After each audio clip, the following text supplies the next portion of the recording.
Welcome. We have Dr. Kimberly Hayes here today.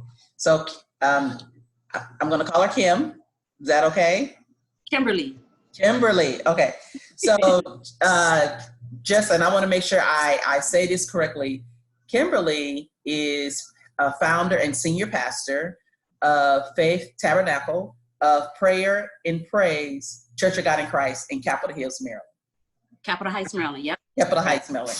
So for those of you who don't know, I've known Kim probably for about almost a year and a half now, maybe. Yeah. About a year and a half. We work at the same company, and she has just been such an inspiration to me. I didn't even know that she was a pastor when I met her. Oh, by the way, Kim is an engineer. Don't let her fool you. She's an engineer. Okay.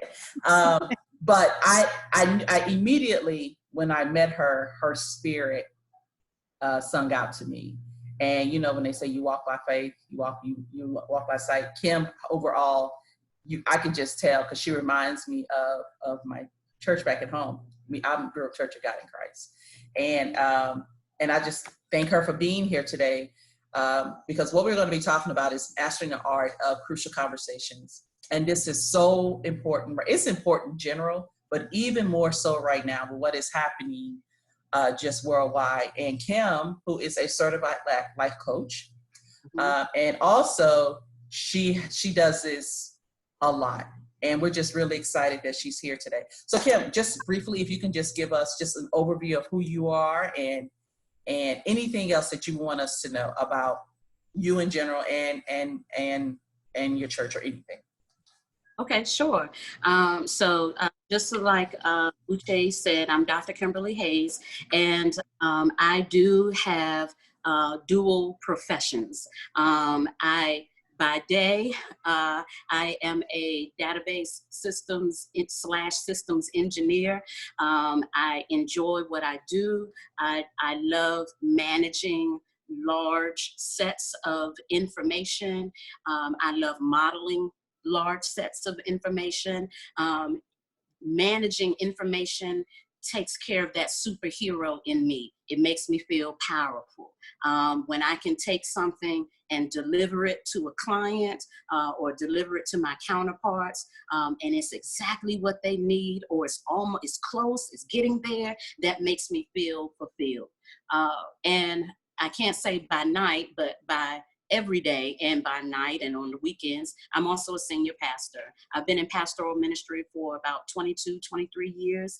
And just like Uche said, I planted a church 16 years ago, and I've been a senior pastor there ever since. And so it's been a good journey managing the two professions, and I'm always happy to be a part of things like this where I can blend the two. So thanks for having me.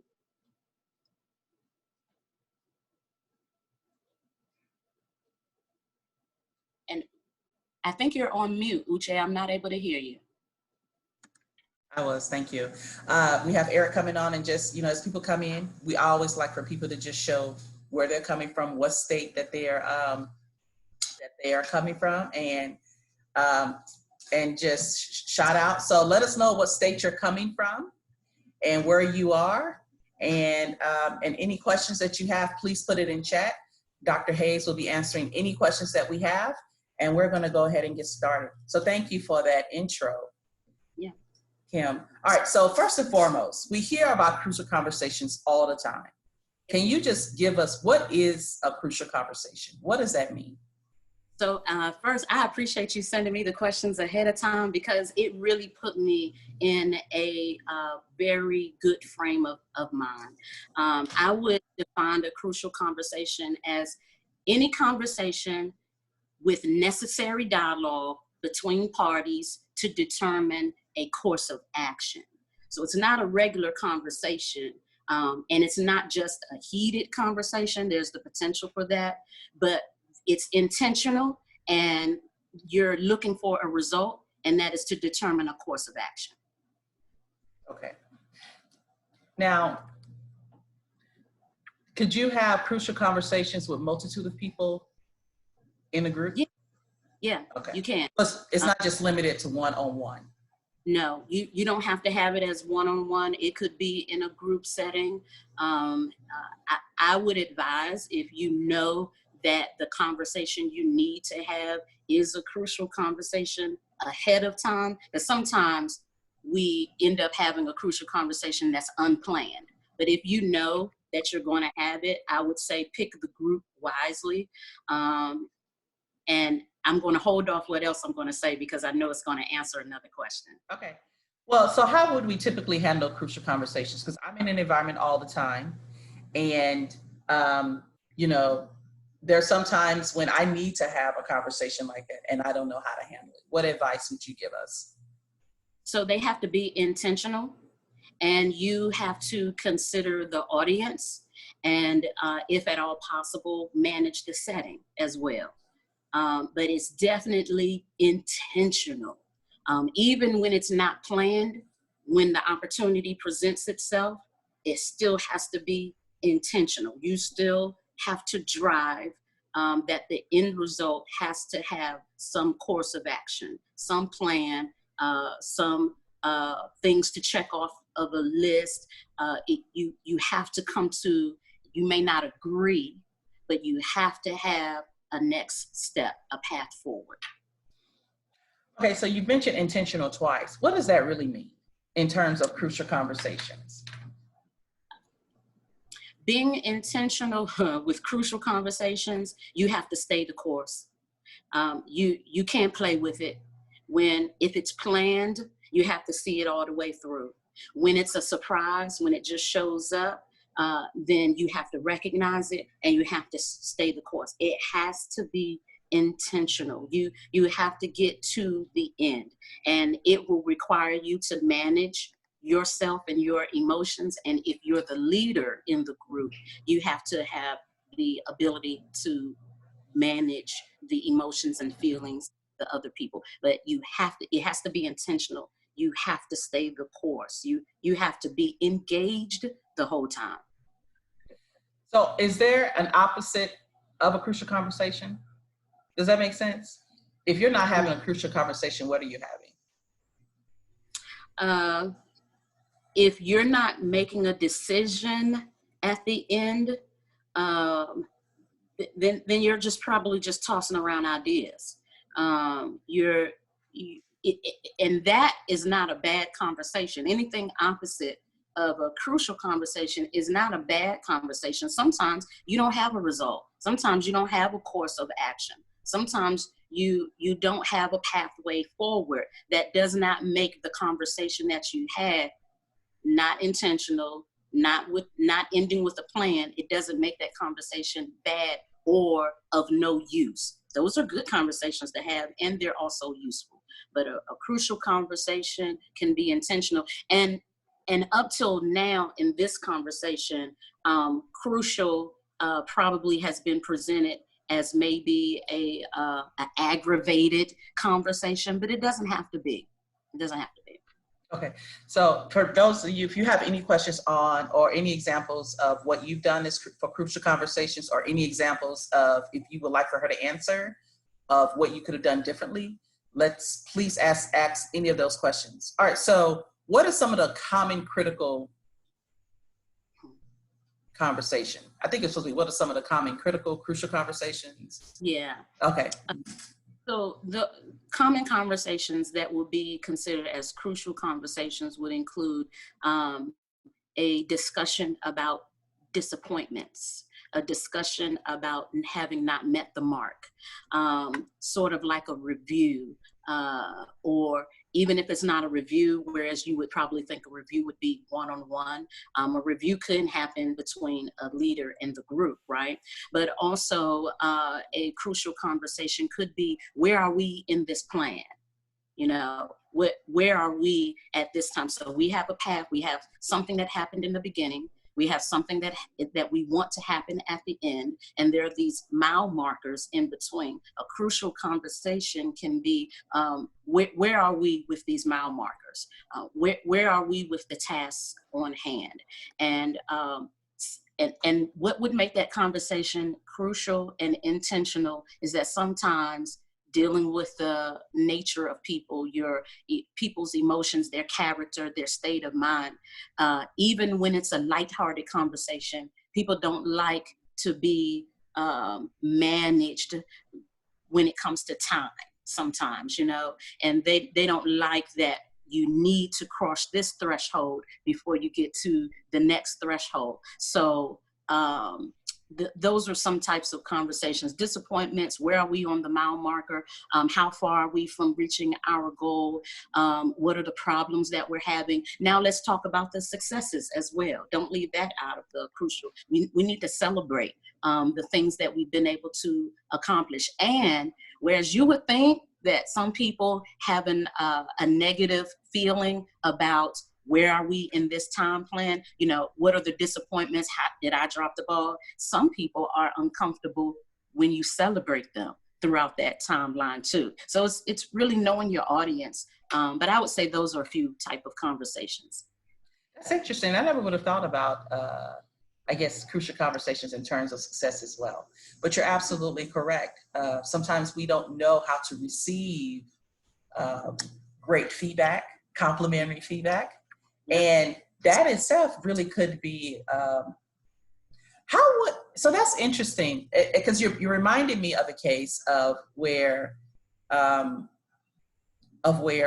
I remember giving someone great feedback and they started being so uncomfortable when they were in my office, and they really were ready to run.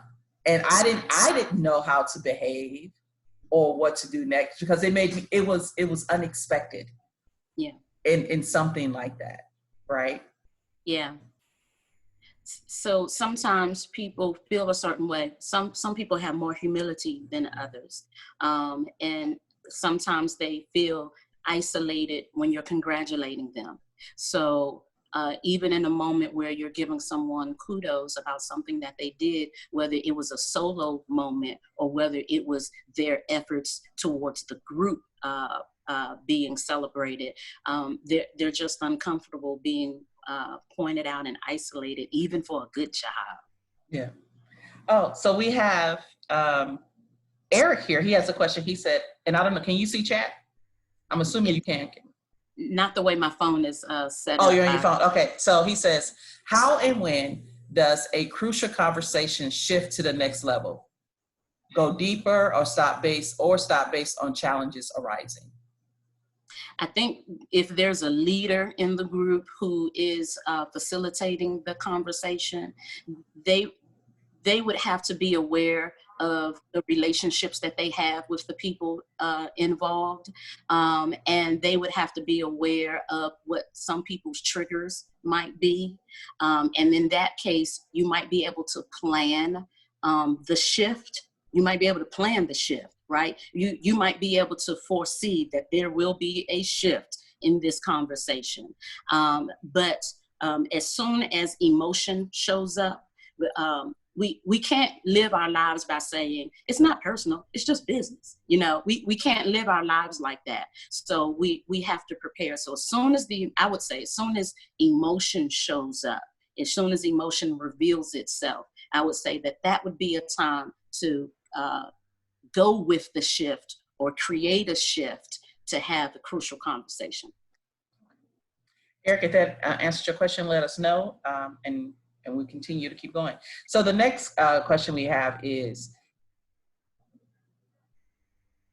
okay, so Barley's asked, she said, can crucial conversations ever be to a large group? We just talked about this. Yeah. And she said, or to express disappointment or for accountability. So we talked about this. She answered these questions early, and the answer is yes, yes, yes. Or does it have to be one-on-one? It could be, well, it is one-on-one, but it can be within a group, correct, Kimberly? Correct. You can have that in a group, and the leader or the one facilitating that conversation will have to be aware of when it is a good time to continue or to have a crucial conversation in a group setting, especially if it wasn't planned, right? So if it's a spontaneous crucial conversation and you're already in a group setting, that so you have to draw on the facilitator's skill set. And I was trying not to use that word until later on. Go ahead. Yes. Leaders have to develop a skill for communicating. You just can't say I'm good at communicating. You have to explore how you handle conflict. You have to explore what your breaking point is. You have to know your own breaking point, and you have to be able to manage yourself as a leader and be able to manage the people in your group as well. These are critical characteristics of a leader. You have to be able to communicate, and a part of communicating is managing conflict. And this isn't a skill where you say, hey, I got it, I've arrived. This is a skill that's ever evolving. This is something that we have to continue to sharpen in our toolkit. Very good. So just for everyone that's coming on, we are live with Dr. Kimberley Hayes, who is the senior pastor and founder of Faith Tabernacle of Prayer and Praise Church of God in Christ in Capitol Heights, Maryland. So thank you. Those are great. I love those. I call those are yes. Those are golden nuggets that you just dropped, as far as leaders have to be able to communicate and manage conflict. We have seen where people who are leaders, and let's just say from a title, a position perspective, and are uncomfortable with conflict. Right. Yeah. So yes, thank you. That was that's a hashtag right there. Now, so how can we begin to master crucial conversations? So you have to do a self-assessment, right? I would say think about the crucial conversations that you've had in the past, whether you were facilitating it, whether you were a leader in the room when it happened, or whether you were not in leadership and you were a part of the team, a part of the group. You have to do a self-assessment, and you have to ask yourself the hard questions, and you have to evaluate the results of the crucial conversations that you've had in the past, and you have to be willing to acknowledge your strengths and your weaknesses when it comes to communicating, when it comes to managing conflict, and when it comes to being able to participate in a crucial conversation. Do that self-assessment and be willing to see where you are. And then it's not just good to do a self-assessment. Ask somebody else. Ask someone who knows you in business. Ask someone who knows you in ministry. Ask someone who knows you in a relationship, a personal relationship, with a spouse or a boyfriend, or talk to your children. They know how you are during crucial conversations, right? So be willing to talk to someone else and just listen, just get their feedback. Even if you think that their feedback may be biased based on whether or not they were able to get what they wanted from you or not, you still need to ask that question and be able to accept the feedback. Thank you. Joy just said the part where you mentioned good or bad feedback felt key to me. Self-assessment will help you move better. Accept feedback. Thank you. That was pretty powerful. Okay, so when is the time to have a dialogue? So how do you encourage the flow of the meaning in the face of differing opinions and strong emotions? So, again, I'm glad you presented these questions early on so that I could think about them. So when I look down, I'm looking at my notes. These are great questions. So as soon as you see the emotion, and I think I mentioned this before, as soon as you notice that if it's about a timeline, if it's about deliverables not being met, if it's about mile markers not being met, or if it's about something not being done in any kind of relationship, as soon as the plan falls short of the plan, the working out of the plan, and as soon as emotion shows up. So humans carry out the tasks, right? And we have human emotions, human feelings. And there are times when we have the ability to get the job done, but we have inner turmoil that causes us not to be able to get it done. So it's time to have that dialogue when you're facilitating something getting done and a mile marker is about not to be met, don't wait for it not to be met. When it looks like it might not be met, or when it has not been met, when something has not been satisfied. And see, this is when we have personal relationships. We ebb and flow through satisfaction and dissatisfaction all the time. So when something is unsatisfied, you got to pay attention, and that would be a time. Thank you. So Joy asks, she said, are we talking, she's saying, as soon as you see emotion, she said, are we talking about as soon as we see our own emotion or when we see the emotion of the other person? All of it, both. But I would say both. And if you're the leader in that situation, you have to know ahead of time what your own triggers are. You have to know ahead of time what your skill set is. You have to know ahead of time your abilities, your strengths, and your weaknesses. And don't be afraid of your weaknesses. It's as a leader, you cannot not have a crucial conversation simply because you're not good at it. You still have to have it. You still have to, and as a leader, if you're not capable, if you know that about yourself, it is perfectly okay to bring another leader in who has that strength, or to give the floor to someone in your team who has that strength. It's okay to lean on somebody who has that strength, as long as you end up with a plan forward, a course of action, or some kind of way recalibrating the plan. You have to lead with a decision. Okay, thank you. Thank you. Yes, yes. Okay, so Eric says, do you have any recommendations for self-assessment tools?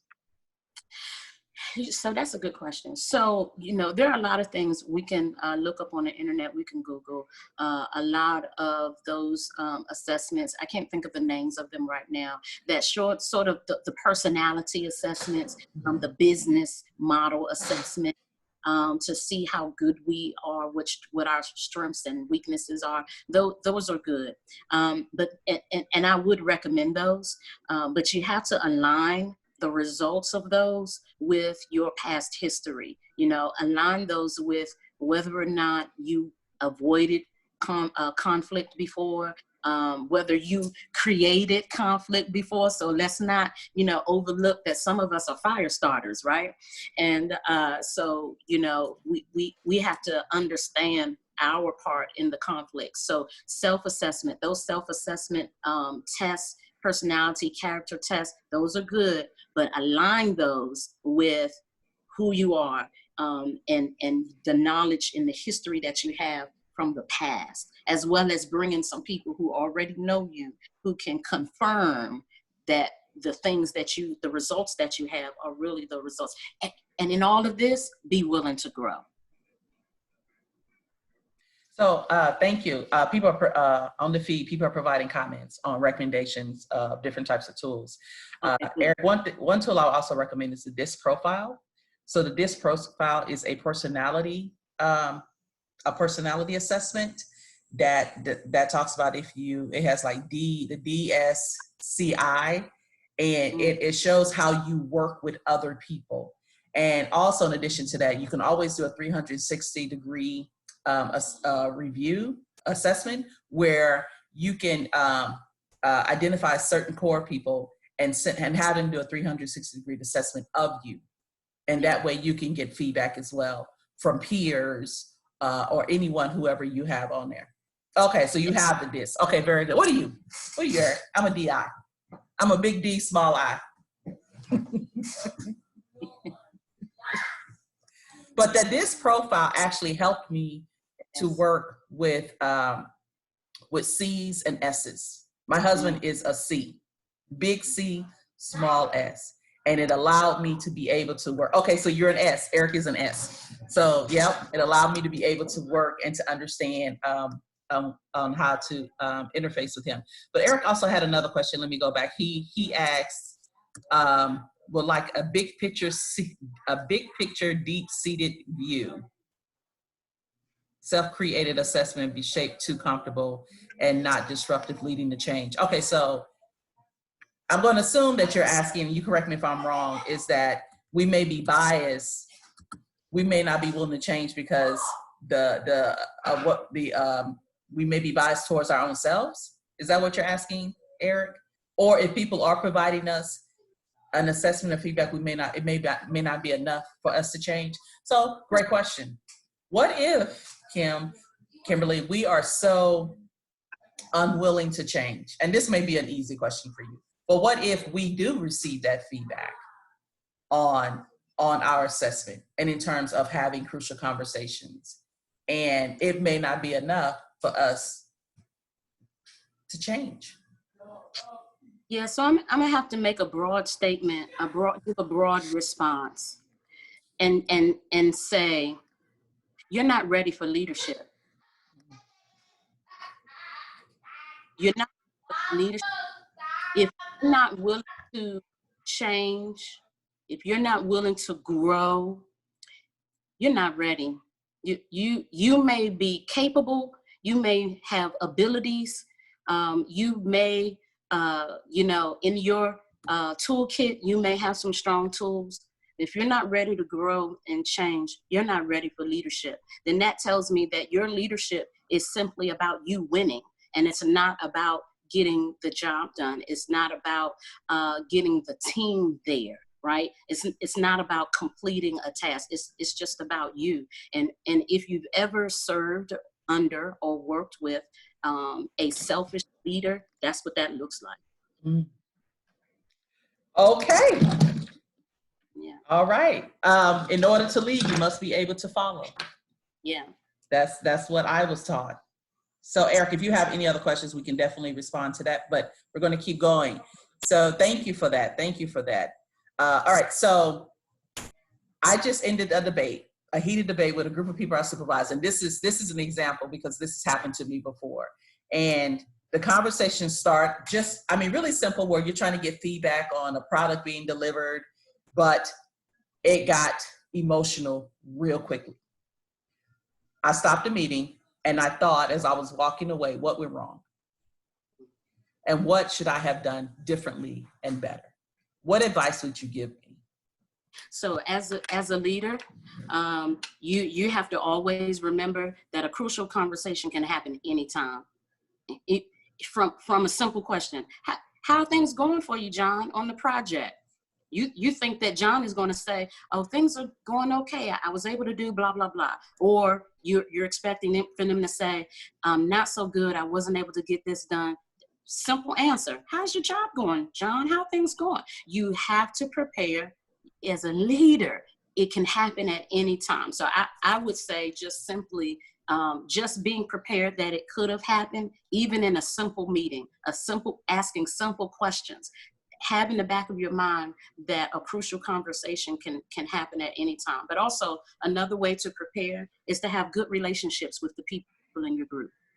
That's something that we can always work on, whether things are good or bad. Work on having good relationships. When the relationship is strong, it makes it harder for a meltdown to happen.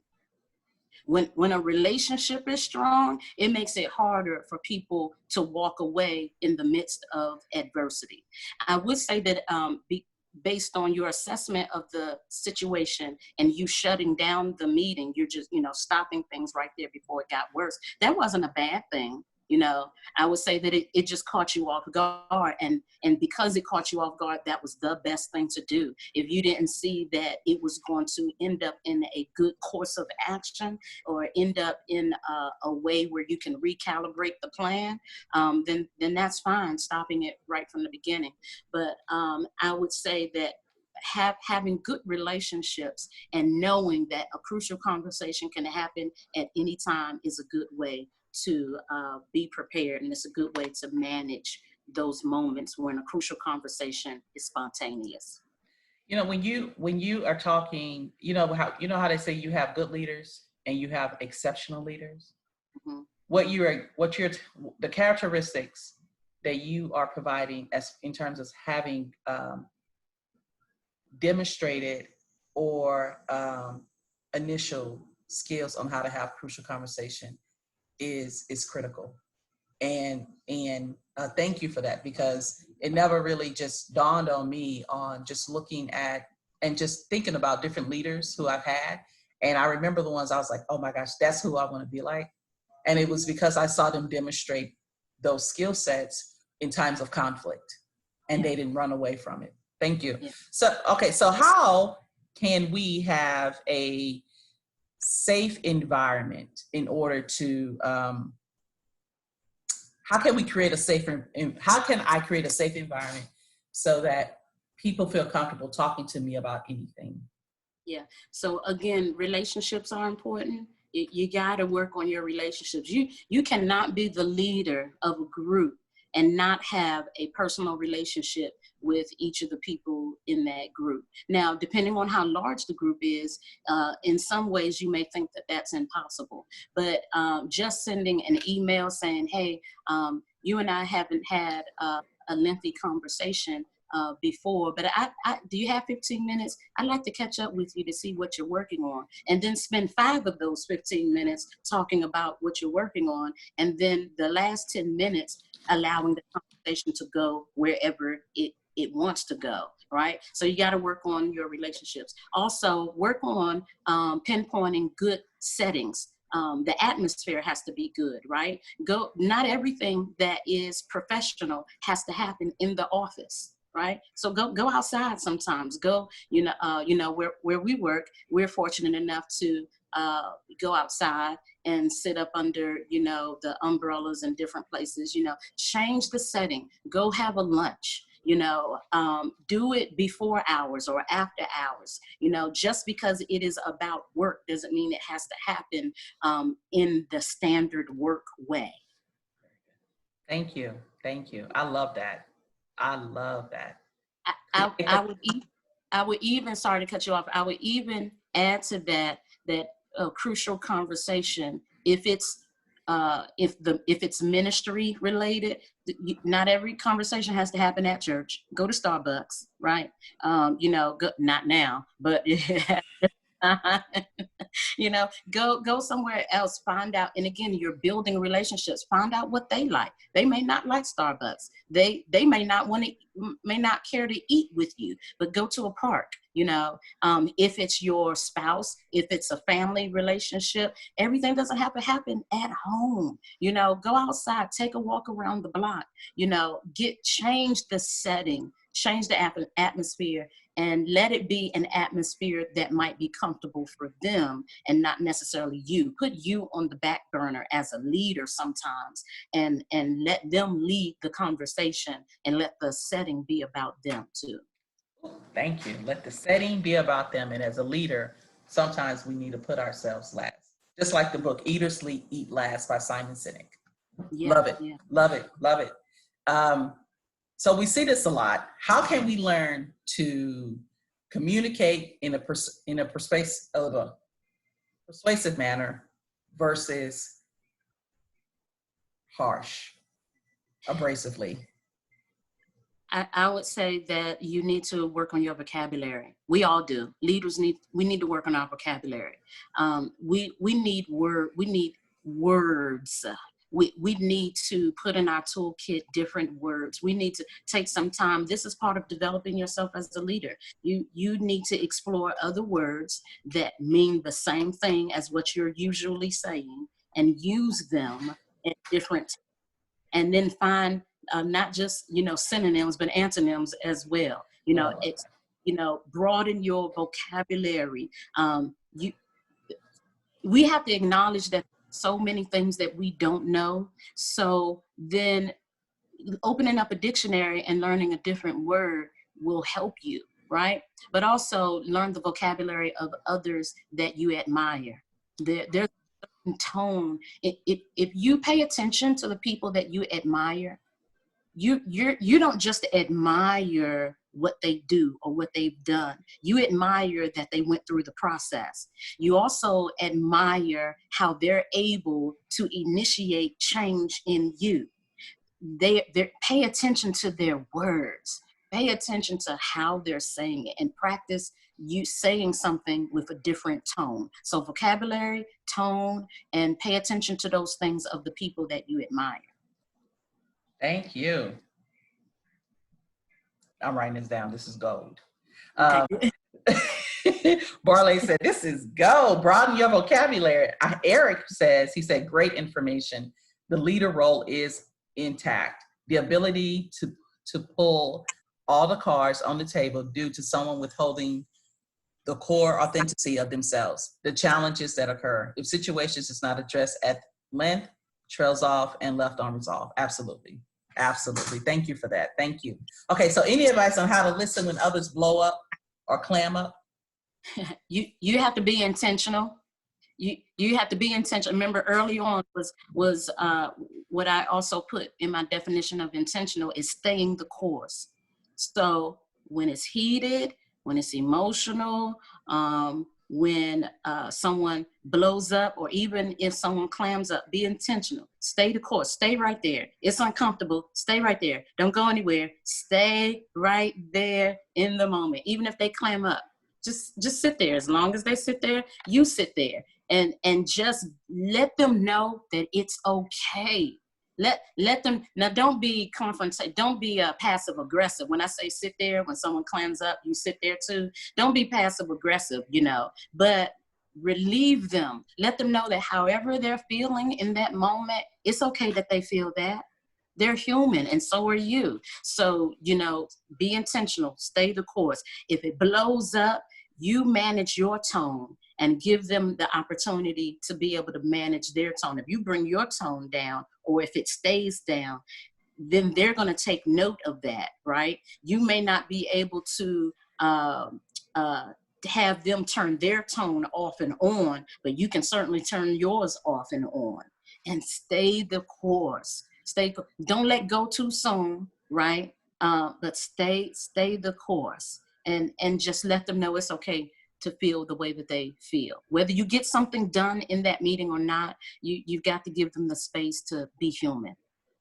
So, I can attest to Dr. Hayes doing this. How many of us have been in a situation where we don't stay the course and it gets emotional, and then we leave the meeting, we're like, gosh, I didn't get what I needed done. Anybody? Yeah. Has that ever happened to you? It happens all the time. But I can attest, I've seen Dr. Hayes in action where we were discussing something and I'm on the outside looking in, and the conversation got heated. But I can say that she remained even tone. Her thoughts were very focused, and she stayed on course to make sure that we understood what the problem was and what we needed to do next. And after that, I had to go to her and say, you handled that so well. How did you? I was so impressed because I was getting anxiety. I was like, oh my gosh, my emotions were coming up, and I was just a person. I wasn't even in the meeting. I was just a bystander looking in. And I can say that, I can attest, she did that very well. And I actually did take down notes after I talked to you on what I needed to improve on when I am in that situation as well. So thank you very much. And so right now we're open to questions, everyone. Does anyone have any questions specifically of something that you may be dealing with and that you would like to ask? Okay, so we're going to bring Joy on. I'm going to mute her, okay? All right, you have the floor.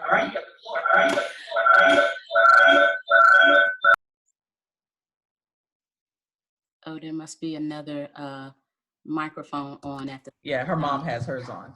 Oh, okay. Okay, so while we're waiting on Joy, does anyone have any questions at all that they might want to ask? Okay, she's back. All right. Let me unmute her. Okay. Am I unmuted? All right, here we go. Can you hear me? Yes. Wonderful. So I do have a question. When you were talking about, I mentioned, let me go back to these questions. Oh, you were talking about like in the crucial conversations, good feedback and negative feedback and how they can actually like the good feedback can resonate in a negative way for a person. So my question to you is, in a leadership position, what do you do? So if you're having a crucial conversation, you give some good feedback and the person begins to shrink back, what do you do in the leadership position? So assuming that you have beforehand developed a good relationship, or you've worked on having a good relationship with them, and you're having a crucial conversation and they shut down. Is that, yeah. Well, so because you were talking about giving good feedback, and I think Uche had talked about how she had given some good feedback or whatever the case is, and I had an experience literally last night where I had received some good, it was great feedback, and I was, happened to be in the room, and I felt myself shrink back. So it was some personal work that I had to do to do some self-awareness stuff, like, hey, what was that? Like, why did that feel like that felt, or whatever. But what do you do when you're in the leadership position and that happens? That's the question I'm asking. When you're the person giving that feedback and that happens, how do you handle that? So I would say that if there was good feedback given and the person receiving the feedback sort of shrinks back a little bit, I would think that in that moment, you add what you experienced in that situation to what you already know about that person. Or even if you didn't recognize that characteristic before, then you stow it in the back of your mind and you say, that person might be uncomfortable with getting positive feedback. It could be so many reasons why. And based on your relationship, it may or may not be appropriate to explore. So you'd have to go based on what you already know. Remind yourself to keep building a good relationship with them, and just keep in the back of your mind that it may or may not be a good thing to dig deep. What I would do the next time is I would provide good feedback to see if I saw the same behavior. And if I saw the same behavior, I would give them their good feedback in a written way. I would provide it on a piece of paper, and I'd let them know that I'm collecting this good feedback. You did something great, and I'm keeping it. There's a history of your accomplishments. So they may feel uncomfortable hearing it, but they may be better at reading it and knowing that you're keeping a history of it, right? But then also, so let me go to the darker side of that. If they're not used to, if they cave feeling, they may have come from a history of being bashed and battered. There could be some abusive history, something like that, whether they're told that they're no good, you'll never amount to nothing. So when they hear that they did something well, they don't know how to take that. They think set up for failure. So you have to nurture that, and you have to help them trust you. And so then you have to learn how to provide it differently. So if providing it verbally is uncomfortable, provide it in a written way. I like what you said about revisiting. So I'm gonna do it again to see what it was, and to see if it's something that you need to do. So I love that idea of revisiting and then finding another place instead of pulling back and saying, oh, well, I ain't doing that again, but kind of doing like the post-test thing. Like, is that what I really saw? So that was good. I really appreciate that. Great. Yeah. Thank you. That was a great question. You're on mute. Yeah. Does anyone else have any questions for Dr. Hayes? And if you're raising your hand, I can't see you because your camera's off. So you could just put it in chat that I have a question, or if you have any questions, you could just put it into chat. Okay, going once. Oh, very good. So Borle asks, how about having crucial conversations with superiors, your leaders? So that's good. I would say that to have a crucial conversation with your leader, keep in mind that you are at a place where you're becoming a leader yourself, right? And you have to have those conversations because leaders are human. Leaders are faulty. We make mistakes, right? And so we're not here. A leader is not just there to just champion you toward, towards the win. They're there to help nurture everyone, but the leader needs nurturing. The leader needs to look at their report card as well. So you can look at it a couple of different ways. You can look at it as it's a matter of responsibility for you being a part of the team, or you can look at it in a way that says, I can become a leader too by initiating a crucial conversation with my leader, right? And again, you have to fall back on your relationship with that leader, develop, because it's not just up to the leader to develop relationships with those who are a part of the group. People who are part of it, it has to go both ways. You have to be intentional as well. So leaders are human. They should welcome that conversation, right? And make it easy for you to have it, because ultimately everyone grows. Everyone grows when you participate in a crucial conversation. Now, you've said this term throughout the hour, relationship. Mm-hmm. How important is that when you're having these conversations? It's huge. It's huge because when you are in relationship, before a crucial conversation happens, before conflict happens, when you are in relationship with someone, you're taking notes. You're taking notes about what they like and how they do things and where they like to go. And, what you're taking notes about their personality, and you're taking notes about their work ethic, And so all of these notes have to support you in that crucial conversation. You have to be able to, that's a part of the toolkit. You have to be able to dig into that to help you be successful in that crucial conversation. Relationship develop, when you develop a relationship with somebody, you are developing accountability. That's why relationships have to be two-sided. Relationship cannot be one-sided. Have you ever, let me make it real simple. Have you ever dated someone and realize that they weren't dating you? Remember that? The relationship was one-sided. There was no accountability. You had accountability to them, but they had no accountability to you. So when you're in relationship, it is mutually accountable, right? And you have either verbally or without words agreed that this relationship is important. And I have to drive this point home. The relationship is more important than the issue. Why do you say that? Because issues break up relationships. Issues will destroy and challenge a relationship.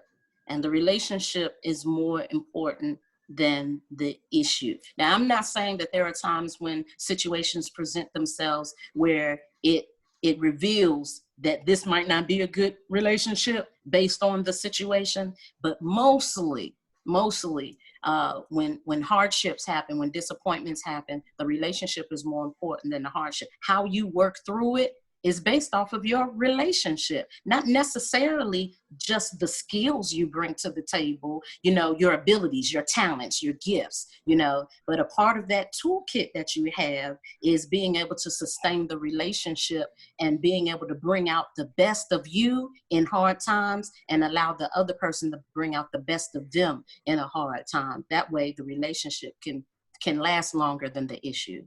Oh, I'm gonna have to bring you on. So we're gonna have another conversations on how to build relationships. Yeah. I love that. Okay, so what would you like to leave the audience with?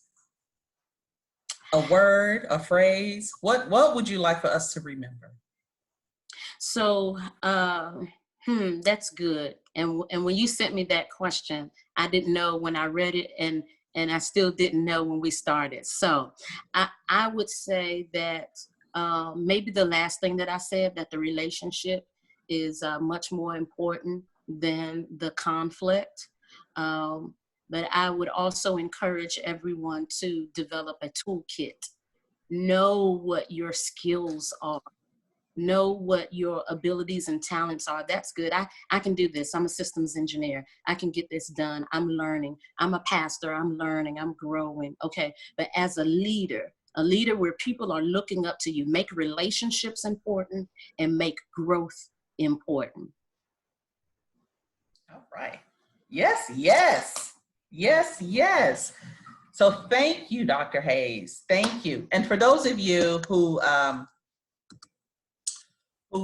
and I really didn't introduce myself because I've been doing this all week, but what I'm going to put into the link is for you to be able to come out and follow my group. And Dr. Hayes is a part of that as well, where we'll be working with each other to grow each other and to make sure, as Dr. Hayes says, build relationships.